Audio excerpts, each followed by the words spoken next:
Ciao a tutti! Oggi vi mostriamo come impostare lo stile delle isoipse, più nello specifico come fare a creare due stili diversi per le curve ausiliari e le curve direttrici.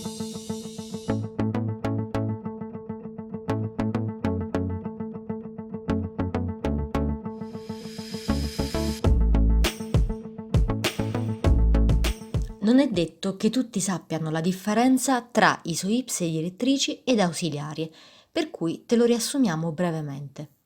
Per prima cosa vediamo cos'è l'equidistanza tra isoipse. L'equidistanza indica la differenza di quota tra due curve di livello vicine fra loro. Di solito l'equidistanza dipende dalla scala della cartografia, più nello specifico è pari alla scala diviso 1000. Se ad esempio ho le mie isoipse in scala 1 a 5000, l'equidistanza sarà di 5 metri. Quindi tra le due isoipse successive ci sarà un dislivello di 5 metri. Adesso che sai cos'è l'equidistanza, possiamo distinguere le ausiliarie dalle direttrici. Prendiamo l'equidistanza e moltiplichiamola per 5.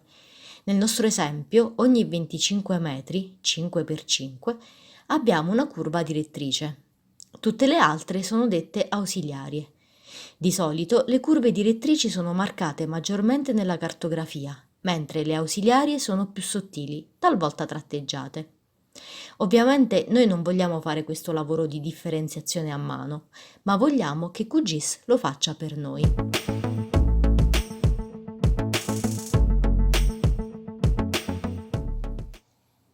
Vediamo quindi come impostare lo stile delle isoipse, facendo in modo che QGIS riconosca le curve ausiliarie e le curve direttrici e ne differenzi lo stile. Il nostro dato di input è lo shapefile delle isoipse preso da una cartografia in scala 1 a 5000. Sappiamo già quindi che l'equidistanza è di 5 metri e che invece il dislivello tra le direttrici è di 25 metri.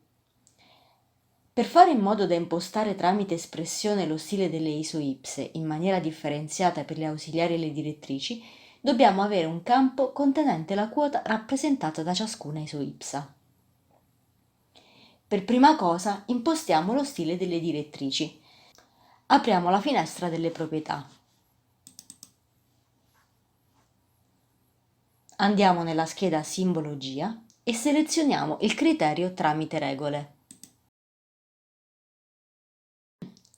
Selezioniamo l'unica riga presente e clicchiamo sul pulsante con la matita per modificare la regola.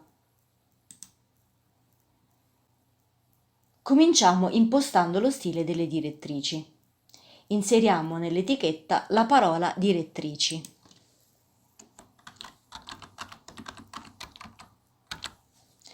Poi impostiamo la regola cliccando sul pulsante a forma di epsilon. Si aprirà la finestra Costruttore stringa espressione. La regola da dare è la seguente.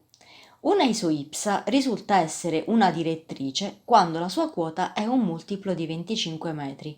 Quindi, perché sia una direttrice, il resto della divisione della quota per 25 deve dare 0.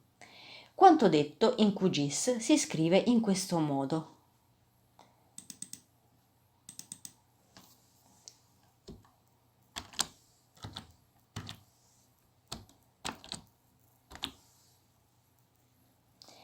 Clicchiamo su OK e nella finestra Edit Rule clicchiamo su Linea semplice e, ad esempio, scegliamo uno spessore maggiore.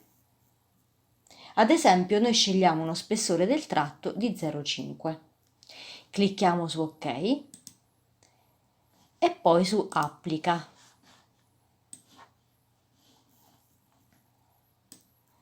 Nella vista visualizzeremo temporaneamente solo le direttrici con lo stile che abbiamo appena settato. Adesso è il momento di impostare lo stile delle curve ausiliarie. Clicchiamo sul pulsante con il più per aggiungere una nuova regola. In Edit Rule, come etichetta, scriviamo ausiliarie. Poi clicchiamo sul pulsante con la epsilon per impostare come prima la regola per far sì che QGIS riconosca che questa linea è una curva ausiliaria. Il criterio da dare a QGIS è il seguente. Se con le direttrici avevo che la quota era un multiplo di 25, questo non è vero con le ausiliarie, che devono rispettare solo la divisibilità per 5, cioè l'equidistanza. Quindi se un numero non è divisibile per 25, il resto della divisione può essere anche diverso da 0. L'espressione da scrivere sarà dunque la seguente.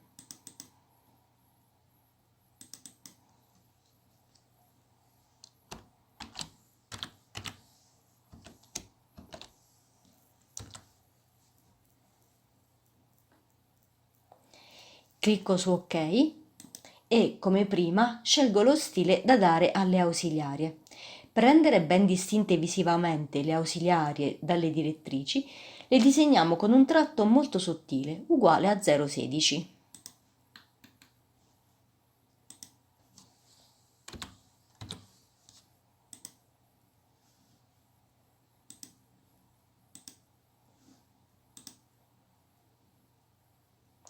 Clicco su OK e poi ancora clicco su OK nella finestra delle proprietà. E voilà, abbiamo ottenuto uno stile differenziato per le isoipse direttrici ed ausiliarie. Bene, il nostro tutorial è terminato. Speriamo di esserti stati utili. Se è così, condividi questo video. Hai dubbi o suggerimenti? Scrivilo qui sotto nei commenti. Iscriviti al canale, così da non perdere i prossimi tutorial che pubblicheremo sui sistemi informativi geografici. Se vuoi la trascrizione completa di questo video, più ulteriori tips and tricks, visita il nostro sito. Il link è nel box informazioni. Ci gisiamo la prossima volta. Ciao!